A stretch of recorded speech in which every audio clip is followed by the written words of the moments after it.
Hi there guys, and welcome to another episode of the Cover Zero Show with me, your host, Simon Conboy. Continuing on with the season preview series today, we'll be discussing the Los Angeles Rams.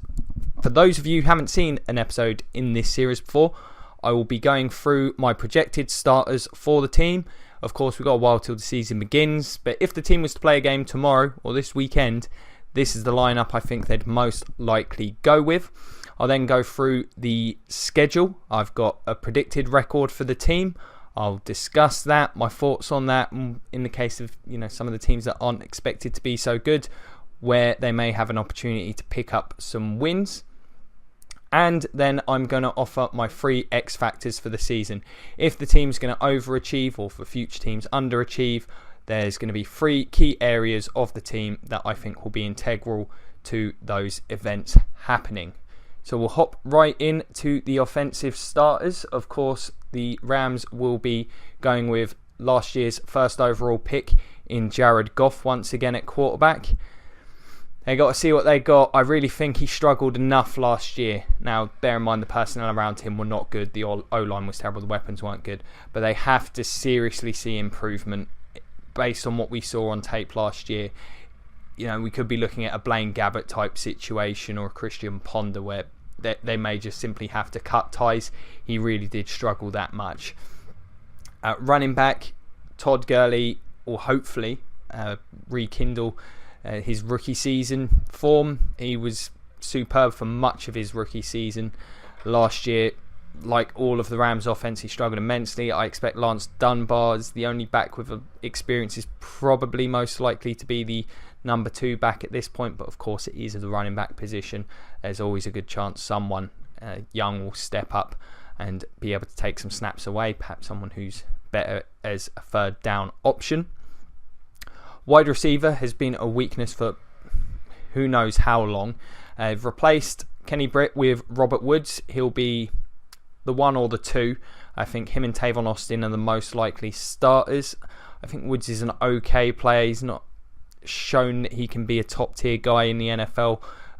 Maybe a low end starter at best. Tavon Austin just hasn't developed into a reliable wide receiver.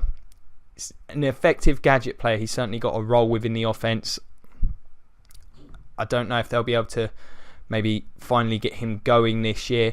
And Cooper Kupp, who I think is going to be the slot specialist, spoke a lot about him in the build up to the draft. I think he's going to be ready to play day 1 as a slot receiver. I think he's going to be very good at that job. Not the most athletic guy, but I think he's got great receiving skills and intelligence. I think he's perfectly suited to playing the slot in the modern NFL. At tight end, I've got Gerald Everett, the talented rookie, set to start. Once again, this is a team that I don't think is setting up to win a lot of games this year. It's just about getting experience for some of these young guys, trying to build that long-term chemistry with Jared Goff.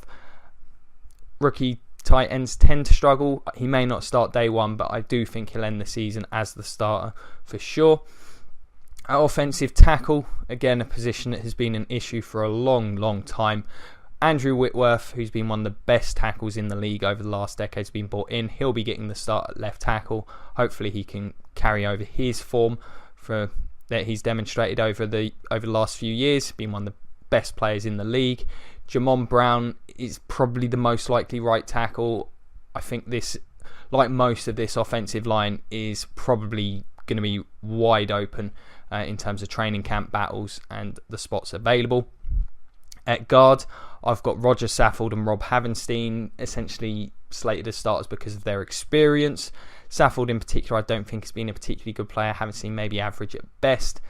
Certainly not a great pair. And as I say, certainly the possibility somebody steps up and takes one of those jobs in training camp. Centre, they've signed John Sullivan, who had some very good years with the Vikings. I think he's a big improvement over what they've had. Got no doubt he's going to get the start, assuming he's fully healthy. He's a good player. I'm a fan of his. Next, the kicker, Greg the Leg Zuerlein. Maybe not the most reliable kicker at this point, but he can kick that ball mighty far. This offense like all the teams I've discussed this week, we're not talking about powerhouses. A lot of them have similar problems. My concern with this team in particular is that O-line. We saw last year how much Gurley struggled to find any kind of rushing lanes. Now, I do think the coaching was clearly very poor. They've done a terrible job developing players. New staff, it might be a little bit better. Who knows? But I look at this passing attack, I look at this line, it's hard to see things being really productive. Todd Gurley's going to have to carry this team at the end of the day. They're not going to be a particularly high scoring unit. Moving on to the defensive group, we've got Wade Phillips coaching them now. Of course, they'll be shifting to his 3-4 scheme. At defensive end, we're going to see Aaron Donald, one of the best players in the NFL at any position. I mean, he is an absolute monster. And I suspect Dominique could easily be a bit of a rotation amongst other players at that other spot. But of course, Donald, he's going to be playing just about every down. Nose tackle, Michael Brockers. I think he's well suited to that role. He's always been a very good run defender. He's got the size. I think he'll be a good anchor. Certainly better than the options Wade Phillips had at the position in Denver. Outside linebacker, Robert Quinn. Be interested to see how he makes the adjustment. I think he should be fine. I think he's got the right kind of body type to make that conversion. He's an explosive, dangerous player. Connor Barwin excelled in that role with Philadelphia at times. I think that was a very savvy signing. He'll help. This could be a really good pairing.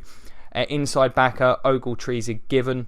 I think Barron likely gets the start there. He's played reasonably well since he got to the Rams at the linebacker position. It's oddly for a guy that was drafted so highly as a safety. He's not great in coverage even at the linebacker spot, but he'll hit dudes. He's an asset in the run game. At cornerback, Trumaine Johnson, who's probably a bit overpaid at this point, but he's a solid player. They couldn't let him go. He'll be the number one. I've got EJ Gaines and Kayvon Webster filling out those spots. I think these are spots that are, once again, wide open for competition over training camp. Safety, giant question mark for me. I've got LaMarcus Joyner in one of those spots. He could just as easily end up being the nickel back. I just think he's a gamer type player. He's never going to jump off the film with his athleticism, but I think he's a solid player. And I've got Mo Alexander starting there. Again, wide open. Not really too familiar with a lot of the safeties on the Rams roster. I've just kind of tried to gather as much information as I can, and I suspect that's where they're going to go. And the punter, Johnny Hecker, is a solid overall punter. Now, in terms of the record, the Rams last year went 4-12, so a decrease from that 7-9 Jeff Fisher special.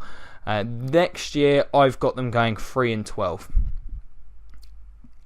Part of that, or one of the major factors there, is I really just cannot see Jared Goff succeeding behind that line.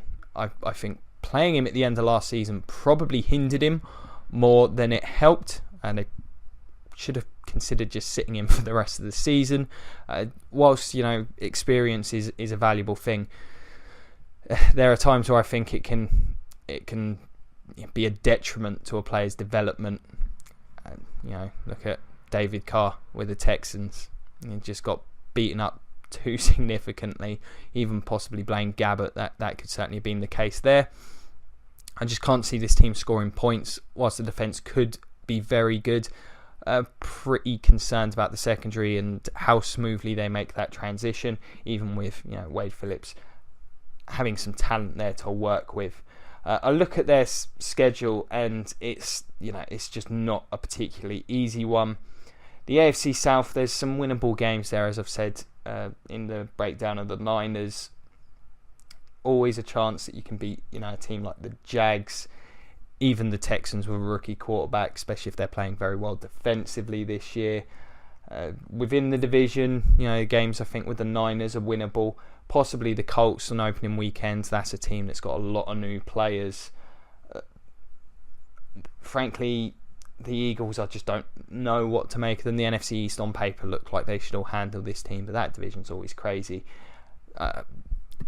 This is one of the harder ones to project, because I do think this defence has the potential to be a very, very nasty unit, because I just believe in Wade Phillips and some of the personnel there. But I just look at the offence and it just brings me right back down. So yeah, I've got them finishing 3-12 and looking to rebuild at the quarterback spot once again next off-season. In terms of the three key areas for this team to have a successful season, like most of the teams I've covered this week, I really do think getting to 8-8 would feel like a move in the right direction, a successful season. But frankly, it comes down to this offense. At the end of the day, they have to look better than they have. There has to be some development from some of those young players, because really last year was one of the worst groups I've ever seen on an NFL field. The big question will of course be Jared Goff. He's going to be essential to whether this season can frankly be deemed a success. They've got to find out whether he can play. There's nothing more to it than that. If he can't, you're simply going to have to cut ties. I don't think they can afford to waffle on this decision, because you then got to bring in another guy and you've got to wait another 2 or 3 years for him to develop. You can't afford to do that in today's NFL. I know this front office didn't draft Goff, but that's why they've got to make that decision quickly. If he can play, that's wonderful. That makes things a heck of a lot easier for this team in the long run. The conversion of the front seven, if they're going to be successful, it's going to be on the strength of this group. There's a lot of talent there. As I say, Brock is a solid player. Barwin, Quinn and Donald should be able to bring the heat in terms of pass rush. They'll need to cover up for some holes in the secondary. But if they can make that adjustment quickly, this defence could be a very nasty group. They are the strength of this team. They're going to have to be dominant and make up for some of the flaws on offence. They're going to be trying to win low scoring games if they're going to have a successful year. And the offensive line, Jared Goff, whilst I'm not confident in him at all after what I saw last season, you only have to look at the offensive line play. It frankly sabotaged everything this team was attempting to do. They couldn't run block, they couldn't pass block. It was whether the play calling was just bad or their scheming was poor. It's just that may be the case, but this line just did nothing for anybody on the offensive side. It just players in the backfield constantly. Goff looked shell-shocked after about 2 starts. It normally takes about a month of a beating for that to set in. It has to be better. No quarterback could develop effectively behind what I saw last year. Todd Gurley's got a ton of talent, and just you couldn't see it. I don't think he played up to his talent level, but this group gave him so little to work with. There's Whitworth's assuming he can still play, it's a fantastic addition. He'll help shore up that left tackle spot. John Sullivan's a solid addition. It's hard to imagine it being worse, but it's going to need to be significantly better, especially with the quality of pass rush that you're going to be getting from the other teams within the division. So there you have it. That's the 2017 LA Rams. I'm, as you can probably tell, pretty down on this team. I don't necessarily want to be. There's a lot of players I like. Watching Aaron Donald is frankly a privilege at this point in time. He is a ton of fun, and I just would like to see this team improve, compete within that division, especially with the transition to LA. But it's just hard to see it this year. It all comes down to Goff. It really does. That's what this year is. They just got to figure that out and work from there. So what do you guys think? Do you agree, disagree with my assessment of the Rams? Are there any players you've got your eyes on? Any guys you think might win position battles that we're not so familiar with? What's your opinion on the roster? Give us a shout, whether it's the comment section below, the Cover Zero Facebook page. You can contact me on Twitter at Simon Conboy, as you can see below. I'm more than happy to talk football with each and every one of you. It's always a good time. If you've enjoyed the show, check out some of the other season previews. We've done the Browns, the Jets and the Niners already. Tomorrow I'll be doing my weekly review, as I do every Friday, just going over the weekly developments. Of course, not a huge amount this time. I'll be giving you my top 10 wide receivers in the NFL. That was one of the most difficult lists to construct. There are a lot of great receivers. Breaking it down to just 10 is a challenge in and of itself. So I think that's a very entertaining list. So check that out. If you could like, share, subscribe, check out the Patreon. It will all be greatly appreciated. As ever, thank you so much for watching. Really do appreciate it. Been an absolute pleasure. Have a great evening and go Bucks.